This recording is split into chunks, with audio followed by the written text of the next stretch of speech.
Hello guys, कैसे हैं आप सभी लोग हैं। आप सभी का मैं स्वागत करता हूं अपने इस लेक्चर में। तो जैसा कि मैं प्रोटीन स्ट्रक्चर एंड फंक्शन में एक लेक्चर सीरीज स्टार्ट किया हूं, इस लेक्चर सीरीज का ये पार्ट 2 है। ठीक है, तो आज हम इसमें पार्ट 2 पढ़ेंगे। तो चलिए गाइस, सारे बच्चे कॉपी कलम लेके बैठिए और हमारे साथ आज का लेक्चर पढ़ते हैं। चलिए, तो आज हमारा टॉपिक रहेगा सेकेंडरी स्ट्रक्चर ऑफ प्रोटीन। आपको पता है कि मैं आप सभी को बता चुका हूं प्राइमरी स्ट्रक्चर ऑफ प्रोटीन्स के बारे में। आज का लेक्चर रहेगा प्रोटीन के सेकेंडरी स्ट्रक्चर के बारे में। ठीक है बच्चे, चलिए आगे बढ़ते हैं। तो अगर हम सेकेंडरी स्ट्रक्चर की बात करें, if I talk about the secondary structure, तो क्या पाएंगे सेकेंडरी स्ट्रक्चर कहता क्या है कि पॉलीपेप्टाइड का जो बैकबोन होता है, जैसे मैं देखो मैं यहाँ पे स्ट्रक्चर बना रखा हूँ, राइट साइड में सभी लोग ध्यान दो।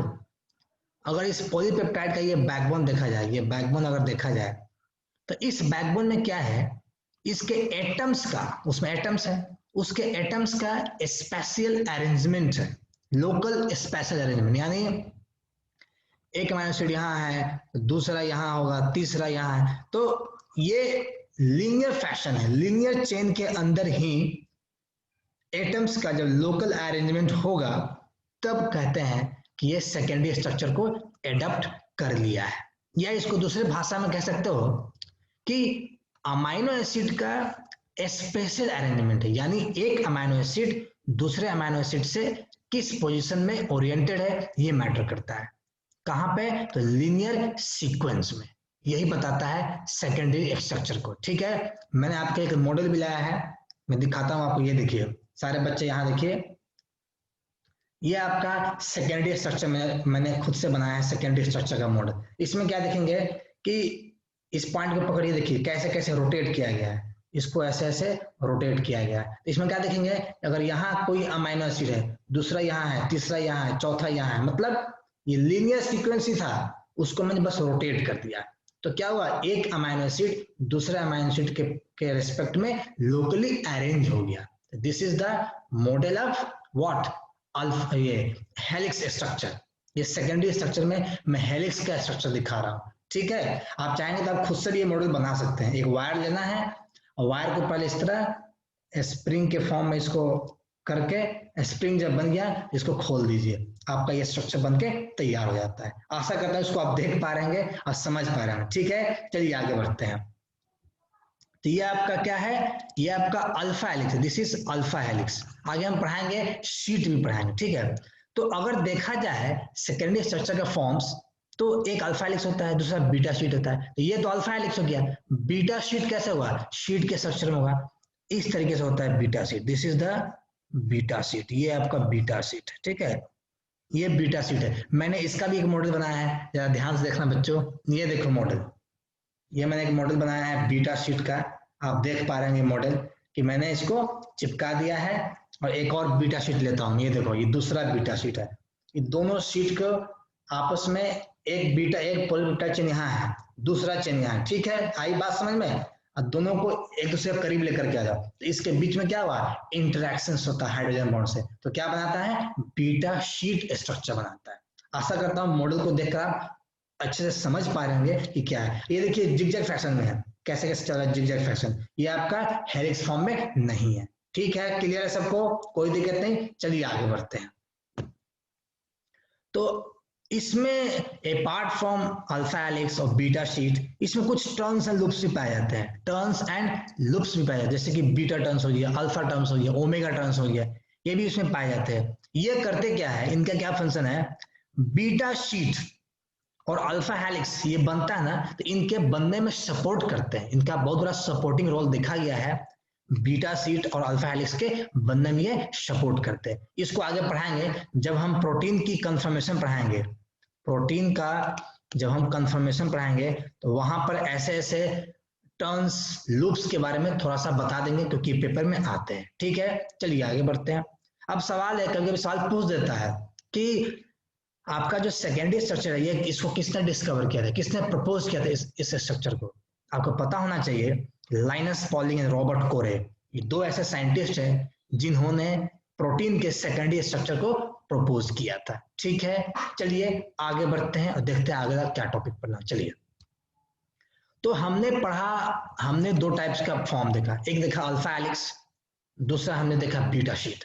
अब हम अल्फा हेलिक्स को डिटेल में पढ़ते हैं और टू द पॉइंट जो एक पेपर में आते हैं। चलो, तो अल्फा हेलिक्स को देखा जाए, ये रॉड लाइक स्ट्रक्चर था, रॉड लाइक स्ट्रक्चर मतलब अगर मॉडल दिखाए तो देखिएगा, इसमें डालोगे रॉड तो ये आपका मेन एक्सिस है, इसी मेन एक्सिस के चारों तरफ ये हेलिक्स रोटेट हुआ है। तो मेन एक्सिस दिख रहा है आपको, बट ये मेन एक्सिस जो मैं पेन से दिखा रहा हूँ ये इमेजिनरी है, आपको दिखाई नहीं देगा। ठीक है, चलिए, और ये टाइटली क्वाइल्ड होते हैं, इनका जो बैकबोन होता है, ये आपका अगर रॉड है तो इस रॉड के चारों तरफ इस तरीके से क्वाइलिंग होगा, ऐसे ऐसे क्वाइलिंग होता रहता है, क्वाइलिंग करके बनेगा। ठीक है, यही एक क्वाइल्ड स्ट्रक्चर होता है। ठीक, कोई दिक्कत नहीं। और दूसरी बात कि इस क्वाइल में क्या है कि आपको देख पाएंगे कि यहाँ पर ये जो पेन दिख रहा है, ये पेन को मान लीजिए किसी भी अमाइनो एसिड का साइड चेन है, तो साइड चेन ऐसे ओरिएंट होता है, ऐसे साइड चेन चारों तरफ से क्या होगा, इस हेलिक्स के बाहर ऐसे ओरिएंटेड होता है साइड चेन।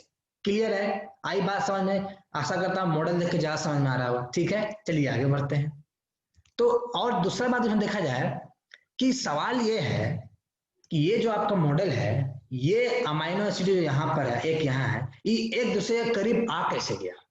आखिर इसमें हुआ क्या जो अचानक से ये हेलिक्स बनाना शुरू किया? हुआ ये कि एक अमाइनो एसिड दूसरे अमाइनो एसिड के साथ में क्या हुआ, एक हाइड्रोजन बॉन्ड बना रहा है। आप देखेंगे, आपको बताएंगे आगे कि एन, मान लीजिए एक अमाइनो एसिड यहाँ है, ये एक अमाइनो एसिड अपने 4 अमाइनो एसिड आगे वाला, यानी एन नंबर और एन 1 है, तो 5वां जो अमाइनो एसिड होगा उसके साथ आप क्या करता है, एक अमाइनो एसिड 5वां अमाइनो एसिड के साथ क्या करता है, हाइड्रोजन बॉन्ड बनाता है, हाइड्रोजन बॉन्ड को बनाता है। ये इंट्रा चेन है, क्योंकि चेन के अंदर हाइड्रोजन बॉन्ड बन रहा है। यही आपका ऐसे ऐसे हाइड्रोजन बॉन्ड बनता रहता है। यही हाइड्रोजन बॉन्ड है जो अल्फा हेलिक्स को स्टेबिलिटी देने में मदद करता है।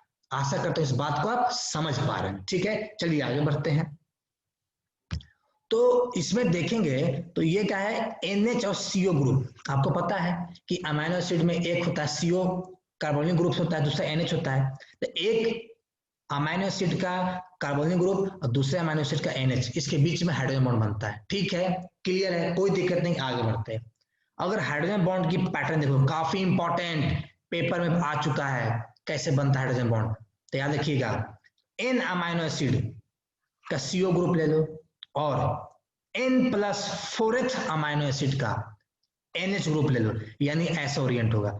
ये CO यहाँ है तो ये मान लो nth अमाइनो एसिड है, और आपका N यहाँ है, H यहाँ है, ये N+4th अमाइनो एसिड है। ठीक है, तो इसके बीच में क्या हुआ, हाइड्रोजन बॉन्ड बनेगा। मतलब साफ साफ कहा जाए तो फर्स्ट और 5th के बीच में क्या बनेगा, आपका हाइड्रोजन बॉन्ड बनेगा, क्योंकि ये 4 अमाइनो एसिड आगे से बनता है।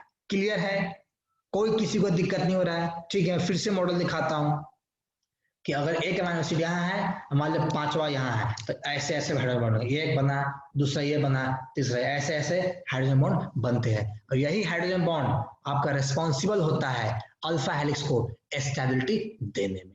आशा करता हूँ बात को आप समझ पा रहे हैं। ठीक है, चलिए आगे बढ़ते हैं।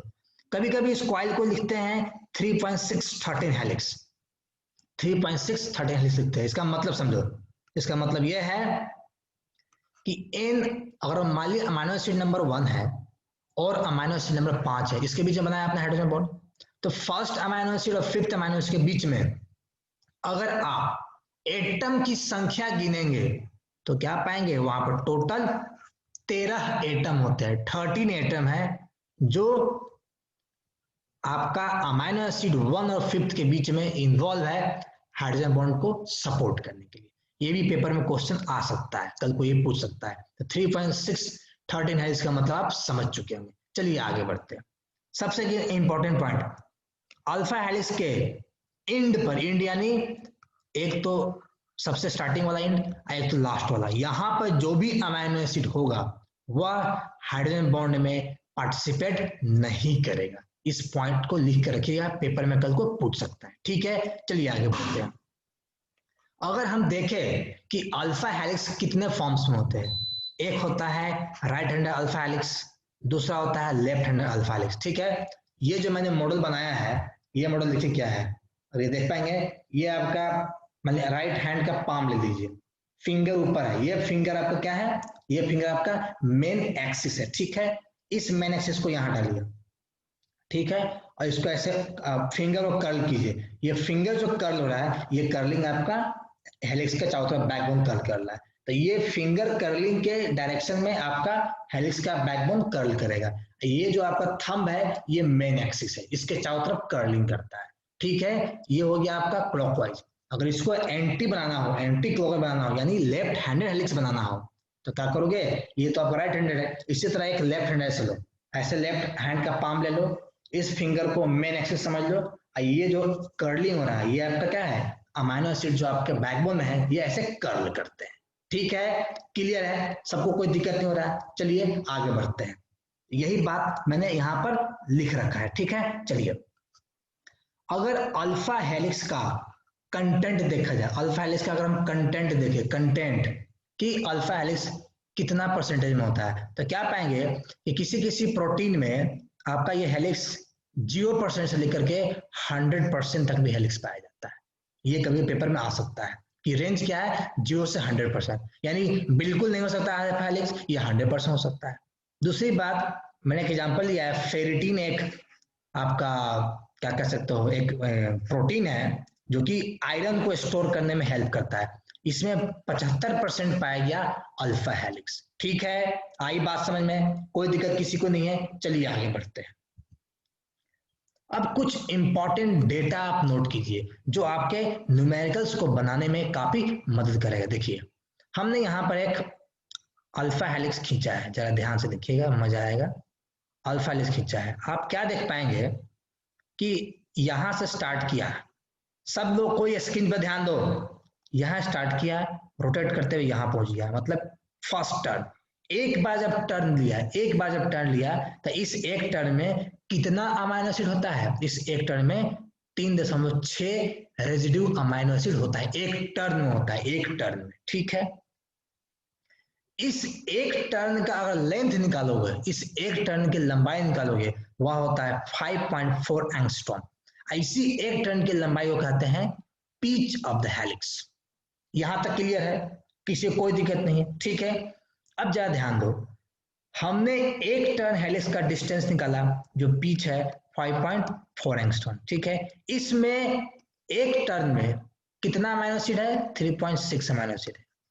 तो अगर आपसे हम ये, sorry 3.6 amino acid, not angstrom, अगर आपसे हम ये पूछे कि इस एक टर्न में 3.6 अमाइनो एसिड है, तो किसी भी दो अमाइनो एसिड के बीच में कितनी दूरी है, यानी अगर आपका और मॉडल दिखा है, तो अगर एक अमाइनो एसिड यहाँ है और दूसरा यहाँ है, तो पहले और दूसरे के बीच में डिस्टेंस कितना है, कैसे निकालोगे? तो इसके लिए सिंपल सा इसका फॉर्मूला होता है कि टोटल लंबाई को नंबर ऑफ अमाइनो एसिड से डिवाइड कर दो, आपको मिल जाएगा 1.5 एंगस्ट्रॉम मिल जाएगा। ठीक है, याद रखना, आगे इससे आधारित क्वेश्चन बनवाएंगे, CSIR में क्वेश्चन आ चुका है, गेट में आ चुका है, जैम के पेपर में आ चुका है, इस बात को ध्यान रखिएगा। चलिए हम आगे बढ़ते हैं। ठीक है, अब कुछ इंपॉर्टेंट पॉइंट यहां जान लो, कुछ बहुत ही इंपॉर्टेंट पॉइंट बताने वाले हैं। अल्फा हेलिक्स ब्रेकर, कुछ ऐसे अमाइनो एसिड है जो अल्फा हेलिक्स को बनने देते ही नहीं है।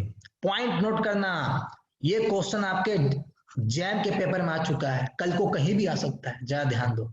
सबसे पहला पॉइंट, अगर आपके अगर आपके इस हेलिक्स में अगर आपके इस हेलिक्स में सिर्फ एक ही चार्ज वाले अमाइनो एसिड हो, यानी अगर इसमें सिर्फ पॉजिटिवली चार्ज अमाइनो एसिड हो, सिर्फ पॉजिटिवली चार्ज अमाइनो एसिड हो, या इसमें सिर्फ नेगेटिवली चार्ज अमाइनो एसिड हो, तो क्या होगा, ये अल्फा हेलिक्स कभी नहीं बनेगा। याद रखिएगा, एक समान वाले चार्ज का अमाइनो एसिड से ही सिर्फ बना तो अल्फा हेलिक्स कभी नहीं बनेगा।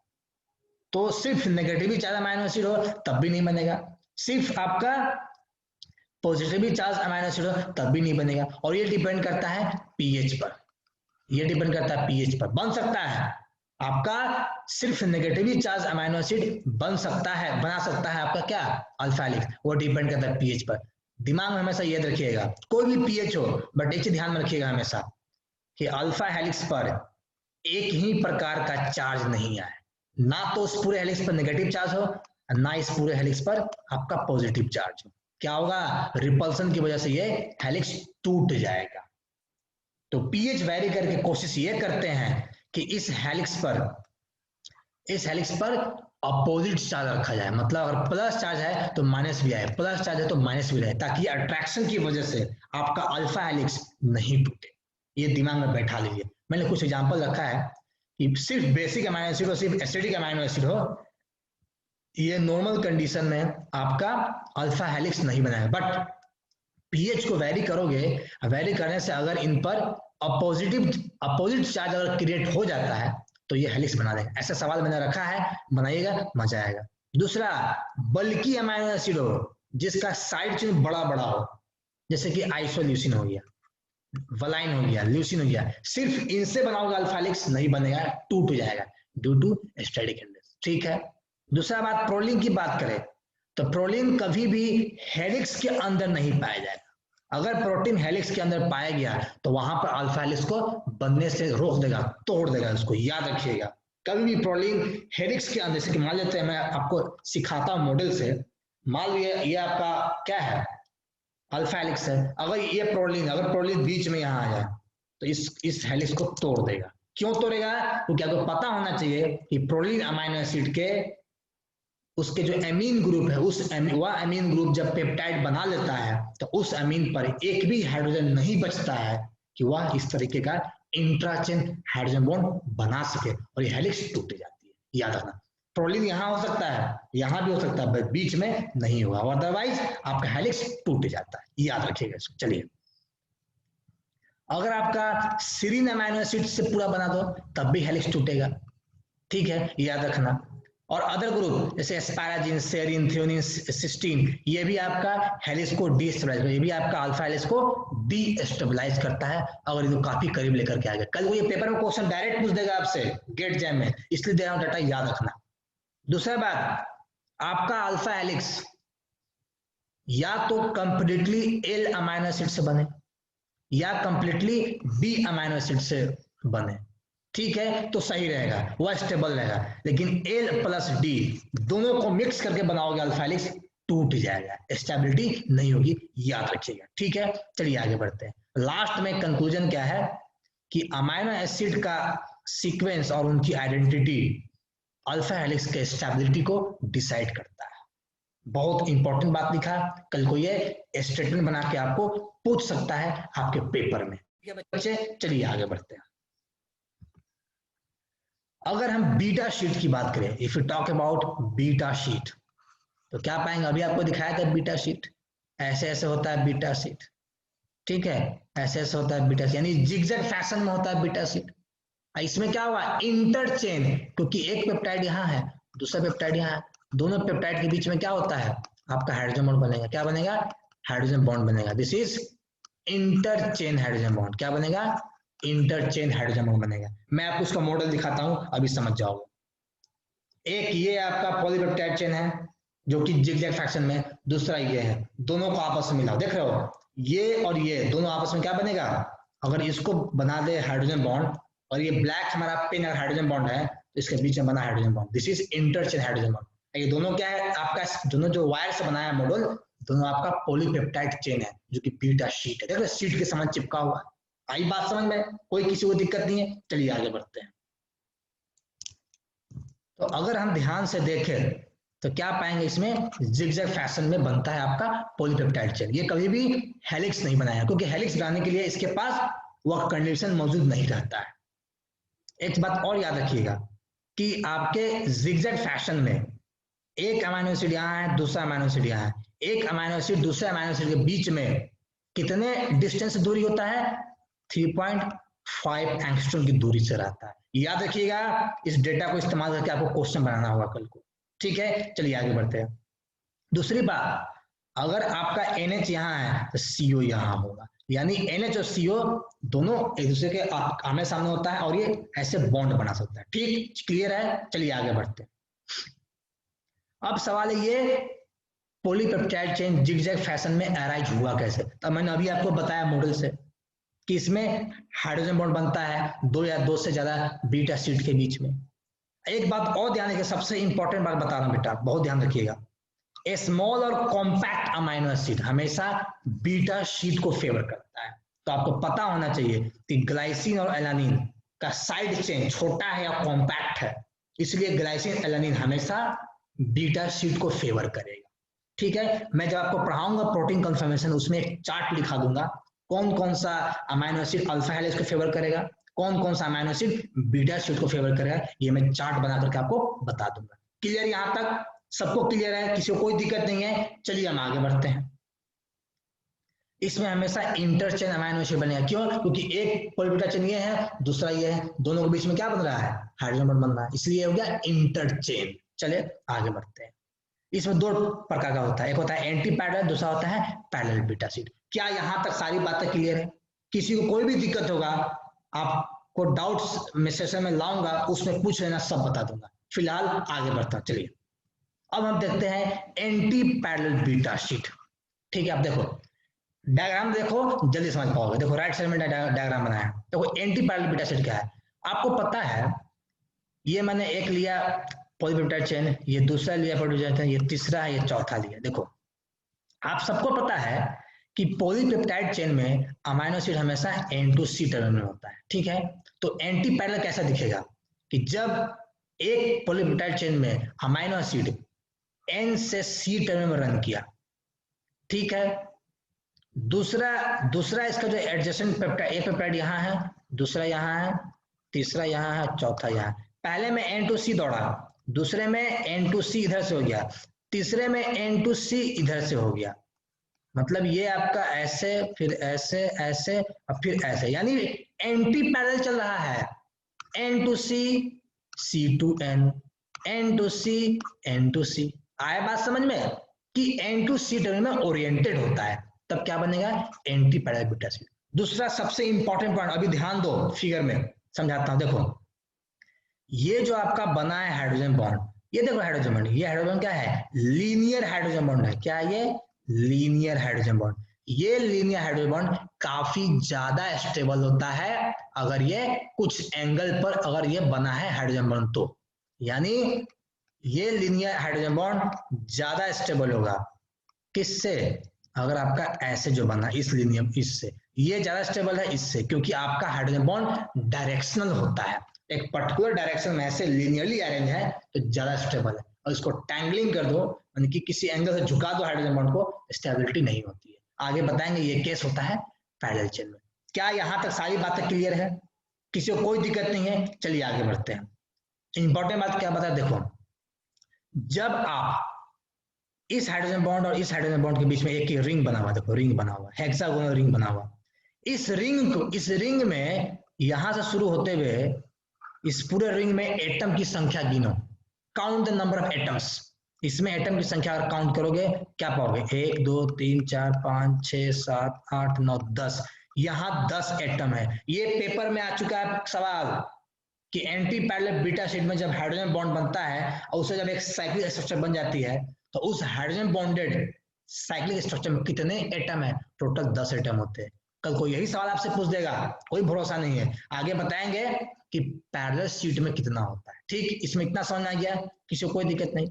ये एंटी बीटा शीट आपके बीटा कैरोटीन में पाया जाता है, मतलब इसमें बीटा कैरोटीन प्रोटीन होती है, सिल्फायरोइन, स्पाइडर वेब्स, इस सब में बीटा चेन पाया जाता है, खासकर एंटी पैरेलल पाया जाता है। ठीक है बेटे, चलिए आगे बढ़ते हैं।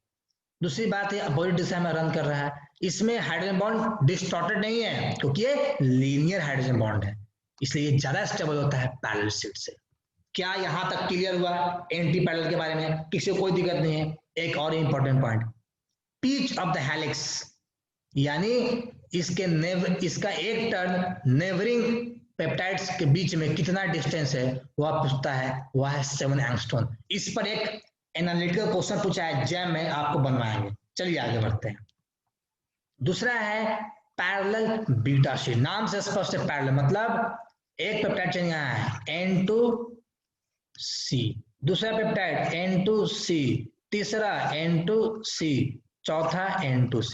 क्लियर है? ये डायरेक्शन ध्यान देना। दूसरी बात बहुत इंपॉर्टेंट बता रहा, देखो ये देखो हाइड्रोजन बॉन्ड, देख लो हाइड्रोजन बॉन्ड, ये हाइड्रोजन बॉन्ड क्या है, this is tangled at angle, किसी पर्टिकुलर एंगल से टैंगल हो गया है पैरेलल बीटा शीट में, और इसके इसके बीच में हाइड्रोजन बॉन्ड, इस दोनों हाइड्रोजन बॉन्ड के द्वारा जो साइक्लिक स्ट्रक्चर बना है, इसमें नंबर ऑफ एटम काउंट करो, चलो मेरे साथ काउंट करो, चलो।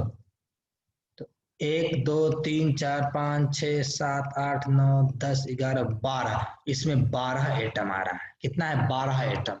कल को यही पूछ देगा आपसे सवाल, ये क्वेश्चन पूछा भी गया है किसी पेपर में, CSIR पेपर में पूछा है ये सवाल, ऑप्शन देकर पूछा है कि स्टेटमेंट बना। ठीक है बेटे, इंपॉर्टेंट पॉइंट, इसमें जो हेलिक्स होता है, इसका जो हेलिक्स, इसमें हेलिक्स ने सीट बन रहा है, बट पीच लिखा है मैंने, इसका जो पीच होता हुआ है 6.5 एंगस्ट्रॉम है, 6.5 एंगस्ट्रॉम, यानी पैरेलल का आपका पीच कम होता है और एंटी पैरेलल का ज्यादा होता है, याद रखना। ठीक है, चलिए आगे बढ़ते हैं। तो लेक्चर यहीं पर थ्योरी समाप्त होता है। अब यहाँ आपके सामने न्यूमेरिकल्स प्रॉब्लम है, कुछ प्रीवियस क्वेश्चंस है, इसको सारे बच्चे अटेम्प्ट करिए, चलिए अटेम्प्ट कीजिए इसको। ये क्वेश्चन पूछा गया है CSIR नेट जून 2017 में शायद पूछा, याद नहीं ढंग से, बट उसी में पूछा है। चलो इसका सही बच्चे स्क्रीनशॉट ले लो और खुद से बना के देखना बनता है क्या। चलो खुद से बना के सारे बच्चे देखो इसको, सारे बच्चे बनाइए इसको, सारे बच्चे इसको बनाओ, जल्दी से इसका स्क्रीनशॉट ले लो। ठीक है, इसमें क्या है कि अल्फा हेलिकल पॉलीपेप्टाइड चेन है, इसका बैकबोन में हाइड्रोजन बॉन्ड्स का पैटर्न क्या पूछ रहा है। पहला ऑप्शन है NHFN, दूसरा COFN, तीसरा COFN, चौथा NHFN, यानी N से N+4 या N+3 कहां पर जाएगा। ठीक है, इसको बनाइएगा, आगे बढ़ते हैं। ये दूसरा सवाल है, ये सवाल आपके IIT JAM में पूछा था सवाल, इसका न्यूमेरिकल बनाइए कि एक अल्फा हेलिक्स का लेंथ बताना है जिस हेलिक्स में टोटल 36 अमाइनो एसिड रेजिड्यू पाया जाता है। ये तो क्वेश्चन देखते ही बन गया होगा, फॉर्मूला याद हो क्वेश्चन बना लोगे, इसको देखो। चलो इसका स्क्रीनशॉट ले लेना, खुद से बनाना, आगे बढ़ते हैं। ये तीसरा सवाल है, देखो यही सवाल बता रहा था कि एक्सरे डिफ्रैक्शन से पता चला कि ऊल में एक रिपीटेड स्ट्रक्चर यूनिट दिखाई दिया, जो कि जिसके बीच का डिस्टेंस है 5.2 एंगस्ट्रॉम। ठीक है, जब इसको स्टीमिंग किया, यानी ऊल को जब स्टीम किया, हीटिंग किया, तो क्या पाया कि रिपीटेड स्ट्रक्चर यूनिट के बीच का डिस्टेंस हो गया बढ़ करके 7 एंगस्ट्रॉम। तो बताना है कि इसमें सेकेंडरी स्ट्रक्चर था, तो कौन सा सेकेंडरी स्ट्रक्चर किसमें कन्वर्ट हो गया, बीटा शीट से रैंडम कॉइल, बीटा शीट से अल्फा हेलिक्स से रैंडम कॉइल, या अल्फा हेलिक्स से बीटा शीट। काफी इंपॉर्टेंट क्वेश्चन है, एनालिटिकल है, डेटा याद होगा, सॉल्व बना लोगे। अटेम्प्ट करो, इसके सारे बच्चे ले लेना स्क्रीनशॉट, आगे बढ़ते हैं। चौथा सवाल बताया था ना बेटा आपको, पॉलीग्लूटामिक एसिड, यानी बहुत सारा ग्लूटामिक लेकर क्या बना रहे हो, अल्फा हेलिक्स। तो अल्फा हेलिक्स बनेगा किस पीएच पर, ये पीएच आपको निकालना है। तो जिसको पता है पीएच से कैसे निकालते हैं चार्ज वगैरह, वो निकाल लेंगे सवाल। ठीक है, चलिए क्वेश्चन में 5 को अटेंड कर सकते हैं। ये मैंने क्वेश्चन रखा है रिवीजन के लिए कि एक पॉलीपेप्टाइड का अमाइनो एसिड का सीक्वेंस दे दिया है, इस पॉलीपेप्टाइड पर आपको नेट चार्ज निकालना है, कितना पर, pH 1.8 पर निकालना है। इस टाइप का सवाल मान के चलो कि जैम में, गेट में, CSI में पक्का पूछेगा, लिख के रखो 100% पूछेगा ही पूछेगा, आप नहीं बच सकते हो। बड़ा आसान सवाल है, बनाओ इसको, बनाइए इसको। आशा करता हूं सारे लोगों ने क्वेश्चन उतार लिया हुआ। चलिए आगे बढ़ते हैं, ये लेक्चर यहीं पर समाप्त होता है। हम मिलेंगे आपसे 10 मिनट के बाद डाउट सेशन में, अगर सब कुछ ठीक रहा तो। तब तक सवाल बना कर रखिएगा, अपना ख्याल रखना। अगर वीडियो पसंद आएगा बेटा तो एक लाइक जरूर कर देंगे वीडियो पर, और नए बच्चे होगा तो उसको सब्सक्राइब जरूर कर लीजिए। तब तक tata bye bye, take care.